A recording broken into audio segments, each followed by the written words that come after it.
Hola a todos, estimados estudiantes que cursan la materia de Introducción al Derecho y Ciencias Políticas en el tercer año de preparatoria en el Instituto Corima.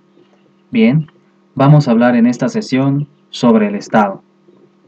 Bien, la idea de Estado surgió en la antigüedad, en Grecia con las polis o ciudades-estado. En Roma, el Estado era la civitas, que posteriormente se complementa con la res publica, que designaba a cabalidad la comunidad política y a la cosa común pública. También en Roma se concibe el imperium, que es la realización del poder entre la autoridad y el pueblo. En el siglo XV, en Italia, o sea, en las regiones de Génova, Florencia y Venecia, se empieza a utilizar el término Stato como sinónimo de poder político de una organización jurídica. ¿Sí? La palabra Estado proviene de la palabra latina status, que se traduce como la condición de ser, y es inventada por Nicolás Maquiavelo en su libro El Príncipe, escrito en el año de 1513. ¿Sí? Maquiavelo utiliza el término lo statu para referirse al estado de cosas del reino y en general a toda organización jurídico-política y a su forma de gobierno. ¿Sí? Como vimos, entonces, la noción de Estado se va a formar precisamente a inicios de la modernidad. Cuando cae la Edad Media, los antiguos señores feudales empiezan a perder poder, la clase burguesa empieza a ascender y entonces los príncipes empiezan a formar los estados-nación, como menciona allí. ¿Sí? Entonces el concepto de Estado es la sociedad política y jurídicamente organizada capaz de imponer la autoridad de la ley en el interior y afirmar su personalidad y responsabilidad frente a las similares del exterior. Los estados pasan, las naciones quedan, ya que hubo pues varios tipos de estado, ¿no? Como el estado esclavista, el estado feudal, ¿sí? En una misma nación.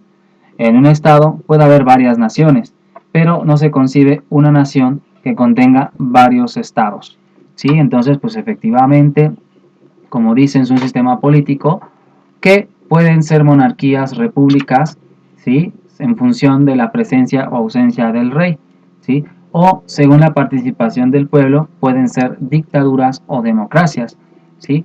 También hay estados tipo religión-estado, que son teocracias, como la única teocracia que existe en el mundo es el Vaticano, ¿sí? O sea, es donde Dios es el que domina en ese estado. Las confesionales, como por ejemplo Alemania, que era luterano, ¿sí? Y los estados laicos, que están separados de alguna confesión o credo, ¿sí? Para esto entonces los estados confesionales son los que están de acuerdo que el Estado y una religión estén unidas. Como lo dije ahorita, por ejemplo, Alemania era luterano, o los islámicos que sí están unidos a la ley Sharia, etcétera, etcétera, ¿vale? Y pues bueno, hay tipos de organización que pueden ser centralizados y descentralizados. Entonces, bueno, hay varias definiciones de lo que es el Estado, ¿sí? Por ejemplo, Smain define al Estado como la personificación jurídica de la nación, ¿sí? Viscaretti y Ruffía define al Estado como ente social que se forma cuando en un territorio determinado se organiza jurídicamente en un pueblo que se somete a la voluntad de un gobierno, ¿sí? Según Adolfo Posada, el Estado es una organización social constituida en un territorio propio, con fuerza para mantenerse en él e imponer dentro de él un poder supremo de ordenación y de imperio, poder de ejercicio por aquel elemento social que en cada momento asume mayor fuerza política. Para Dawitt, el Estado es la agrupación humana fijada sobre un territorio determinado, donde los más fuertes imponen su voluntad a los más débiles. ¿Sí? Para Karl Marx, el Estado es una organización política de la clase económica dominante. Decía que es un instrumento de dominación de las clases. ¿Sí? Para Anton Coletz, el Estado es una organización jurídica y política de una población en un territorio determinado. Para George Jelinek, el Estado es una corporación constituida por un pueblo y dotada de un poder originario. Para Jean-Jacques Rousseau, el Estado es la asociación política libremente fundada por los partícipes del contrato social, Kelsen dice que el Estado es una ordenación de la conducta humana. Mortati define el Estado como un ordenamiento jurídico para los fines generales que ejerce el poder soberano en un territorio determinado, al que están subordinados necesariamente los sujetos que pertenecen a él.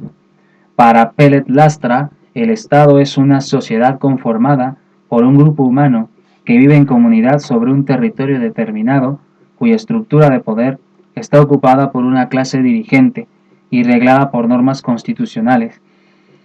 Tiene por finalidad lograr el bien común y proyectarse como identidad propia en la comunidad internacional. El Estado, entonces, para Cabanelas, es la sociedad jurídicamente organizada capaz de imponer la autoridad de la ley en el interior y firmar su personalidad y responsabilidad frente a las similares del exterior. ¿Sí? Entonces, efectivamente también tenemos lo que se conoce como Estado-Nación, ¿sí? Que es la nación política y jurídicamente organizada, que está influenciada por la ideología del nacionalismo, que considera la creación de un Estado como condición indispensable para realizar las aspiraciones sociales, económicas y culturales de la misma. Cada nación debía aspirar al establecimiento de un Estado, es decir, debía existir una relación unívoca entre ambas, ¿sí? Una nación, un Estado para cada nación. Entonces, efectivamente, eso pues lo tenemos mucho en el nacionalismo que se dio en el siglo XIX, ¿sí? Donde precisamente la nación se fue como juntando con la idea del Estado, ¿sí? Entonces, pues todo eso implica historia de bronce, símbolos y ritos nacionalistas, ¿no? Y pues todo eso se dio en esa época. Ahora bien, ¿cuáles son los elementos constitutivos del Estado? Son los siguientes, ¿sí? Visibles o materiales, ¿sí? Que son la población, el territorio, y tenemos los no visibles, formales o constitutivos, que es el poder, ¿sí? Vamos al primero, pues ¿qué es la población? Bueno, la población es un conjunto de personas que viven en un territorio determinado, donde actúa el poder ejecutivo, sean nacionales, extranjeros, residentes o transeúntes, que están unidos por intereses comunes. Se debe diferenciar a la población, conjunto de habitantes y estantes de un estado, con el término pueblo, que es un subconjunto compuesto de todas las personas que gozan de la ciudadanía, categoría política consistente en el vínculo político que une a una persona con el Estado, por el cual puede ejercer sus derechos políticos, o sea, elegir y ser elegido, y se determina por la edad y la capacidad de las personas y corresponde al derecho constitucional y a la ley electoral. ¿Qué es el territorio? Bueno, es el espacio material que constituye la porción geográfica determinada y exclusiva donde se asienta la población y ejerce su imperio, o sea, el Estado. Por ejemplo, el territorio de Bolivia está comprendido entre la latitud sur mínima 9 grados, ¿sí? 40 minutos 7 segundos, Manoa o Boca de la Buna, latitud máxima 22 grados 54 minutos 7 segundos, ¿sí? Etcétera, etcétera, ¿no? Entonces, es donde están ubicados geográficamente y físicamente y sus límites. Todos los elementos del territorio, pues ¿cuáles son? La unidad jurídica, unidad natural y la indivisibilidad, ¿sí? Bueno, la unidad jurídica se refiere a la existencia de un solo ordenamiento jurídico en todo el territorio donde tiene soberanía el Estado, ¿sí? Bueno, la unidad natural o física se refiere a la geografía y comprende el suelo delimitado por las fronteras, ¿sí? El subsuelo en forma de cono hasta el centro de la Tierra, el espacio aéreo hasta el sistema defensivo del país, el mar territorial hasta las 12 o 200 millas marinas, según el país que lo haga respetar, y el espacio lacustre, o sea, comprendido por los lagos, lagunas y ríos. La indivisibilidad significa que, por regla, que los países son de territorio continuo, aunque por excepción puedan ser discontinuos.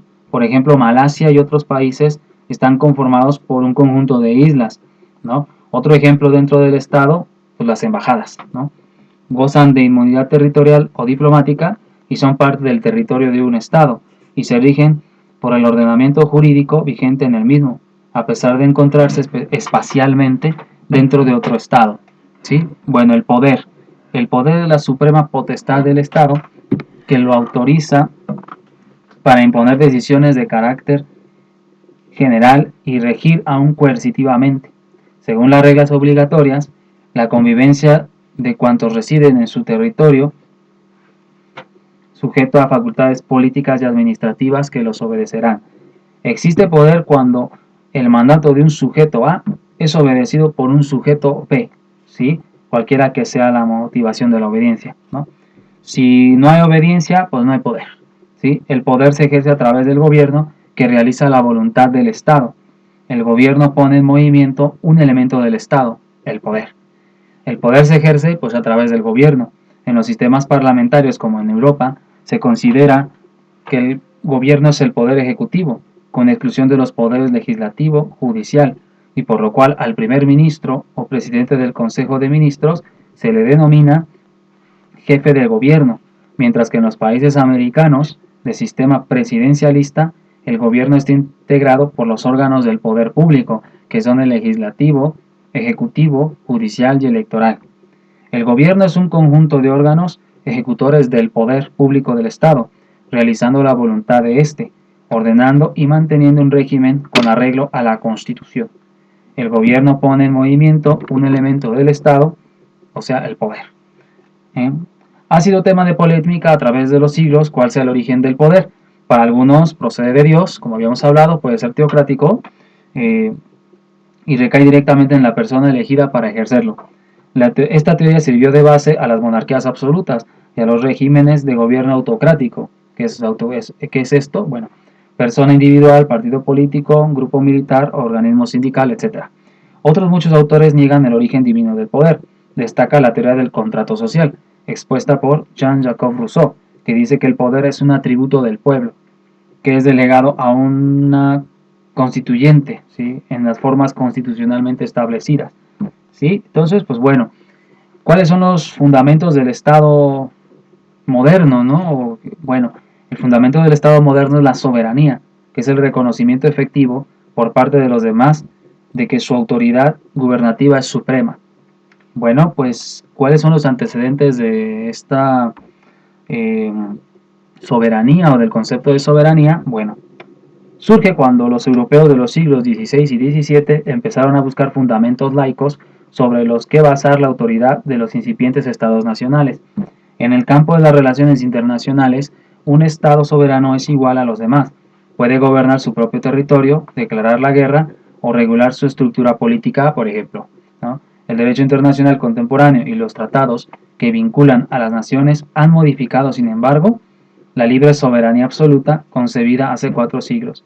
En la actualidad, la Organización de las Naciones Unidas es el principal organismo legal que ejerce un control sobre la soberanía de forma relativa y de modo consensuado, aunque el Estado soberano sigue siendo el componente principal del sistema político internacional. Desde esa perspectiva, un Estado nace cuando un número suficiente de otros Estados lo reconocen como tal.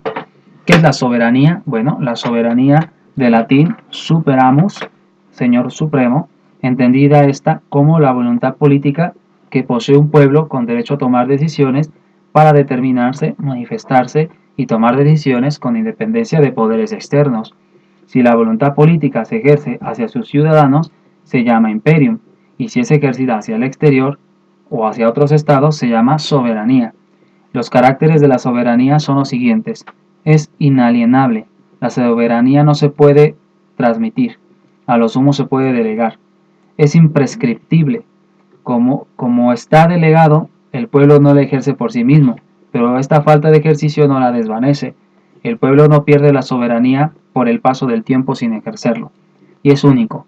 El pueblo no tiene otra soberanía, es único, indivisible. La soberanía no se la delega, en parte es toda o nada delegada, ¿sí?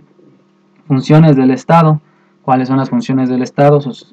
Son, pues, en los estados modernos, tanto como la administración como la jurisdicción, se encuentran reguladas por una normativa, y cabe distinguir ambas funciones en razón de lo siguiente. Ejercitar la función de juzgar. El Estado persigue la realización de los derechos controvertidos o inciertos. Al ejercitar la vía administrativa, tiende a realizar intereses públicos generales. Además de estas dos funciones estatales, jurisdiccional y administrativa, existen la función legislativa y la función gubernativa. Ahora, pues ¿cuáles son los tipos estructurales de un Estado, no? O sea, ¿cuáles son los tipos que existen? Bueno, hay varios. El Estado unitario, Estado federal, Estado confederado, Estado simple y Estado compuesto. El Estado unitario es regido por un gobierno central con poderes iguales y plenos sobre todo el territorio nacional, con unidad legislativa y subordinación departamental, provincial y municipal. Tiene las siguientes características: centralización del poder político, puede existir una descentralización en las gobernaciones, como en el caso de Bolivia, pero solo hay una sola autoridad. Unidad del ordenamiento jurídico, existe un solo ordenamiento jurídico que rige todo el territorio, para hacer cumplir los derechos de las naciones, ¿vale? Estado federal. El Estado federal es aquel compuesto por varios estados que poseen gobierno peculiar, legislación privativa en diversas materias y una gran autonomía administrativa, pero con respeto de la unidad representativa internacional, confiada a un ejecutivo federal o nacional. Estos dos tipos estructurales de Estado se asimilan a dos tipos funcionales de administración, ¿no? Al unitarismo, la centralización, al federalismo, la descentralización. Pero las dos formas funcionales de administración pueden coexistir en cualquiera de los dos tipos estructurales de Estado. Esto se llama dualismo orgánico. Estado confederado. El Estado confederado o confederación es la unión de dos o más estados, antes independientes, con un fin predeterminado, pero que mantienen su propia autonomía en general. El fin es de carácter defensivo. Cada uno de los estados es libre para actuar con plena independencia. Se diferencia de la federación en que en esta los estados individuales están subordinados al gobierno central. El estado simple es aquel que se encuentra bajo la autoridad de un solo órgano, generalmente centralizado, ¿sí? Es aquel también gobernado por un solo órgano del poder público, generalmente el ejecutivo. Algunas veces se los confunde equivocadamente con el Estado unitario. En este funcionan todos los órganos del poder público, ejecutivo, legislativo, judicial y electoral. En el Estado simple solo funciona un solo órgano, ¿sí? Que es el ejecutivo nada más. Estado compuesto. Son las confederaciones, las federaciones y las asociaciones de estados. De estas últimas son la Commonwealth o Comunidad Británica de Naciones, compuesta por Irlanda del Norte, Escocia, Inglaterra, Australia, Belice y Nueva Zelanda, ¿sí? Que están regidos pues, bajo la reina de Inglaterra.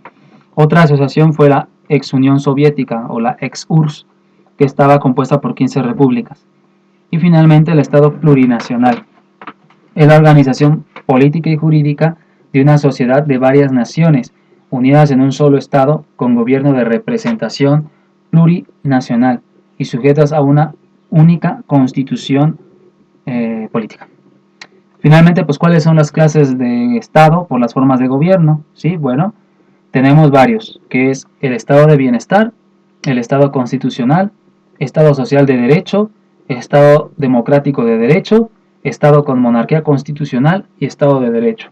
Bueno, el primero, que se llama Welfare State, que es Estado benefactor o Estado social, que es un concepto surgido en la segunda mitad del siglo XX y parte de la premisa de que el gobierno de un Estado debe ejecutar determinadas políticas sociales que garanticen y aseguren el bienestar de los ciudadanos en determinados marcos, como el de la sanidad, la educación y en general todo el espectro posible de seguridad social. El Estado social se ocupa de proteger a los individuos ante las consecuencias sociales del desempleo y de la incapacidad laboral, la jubilación y la enfermedad, todo ello en la medida en que lo estime posible y oportuno. Del principio de Estado social emanan las obligaciones no solo del Estado frente a los individuos, sino también del individuo con la sociedad representada por el Estado. Esto supone para el Estado obligaciones como las de ayuda y protección social, y para el individuo el comportamiento social y el pago de cuotas sociales para la seguridad social. Pues bueno, viene el Estado constitucional.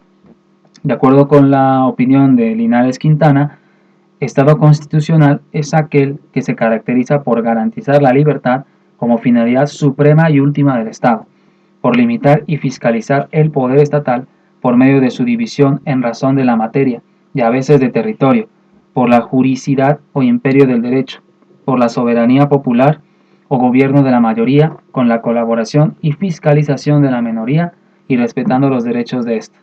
¿Sí? Bueno, Estado social de derecho.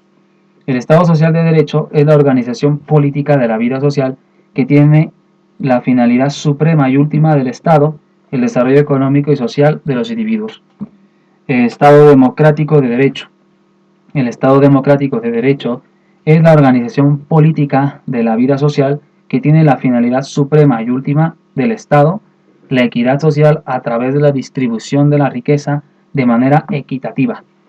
El Estado con monarquía constitucional es la organización política de la vida social que garantiza la libertad como finalidad suprema y última del Estado, guiando un monarca que reina pero no gobierna, sino que a lo sumo actúa como poder moderador entre el gobierno y el parlamento. Tenemos Inglaterra, ¿no? Estado de Derecho. El Estado de Derecho es la organización política de la vida social sujeta a los procedimientos regulados por la ley, en el cual los actos del Estado están limitados estrictamente por un marco jurídico supremo, ¿sí? Guiados por el principio de legalidad y el respeto absoluto de los derechos fundamentales, ¿sí? Entonces, pues bueno, esto ha sido por hoy la clase sobre el Estado. Vamos a comprender precisamente, o hemos comprendido la naturaleza del Estado, definición y varios tipos del mismo. Pues muchas gracias y nos vemos en la siguiente sesión. Hasta pronto.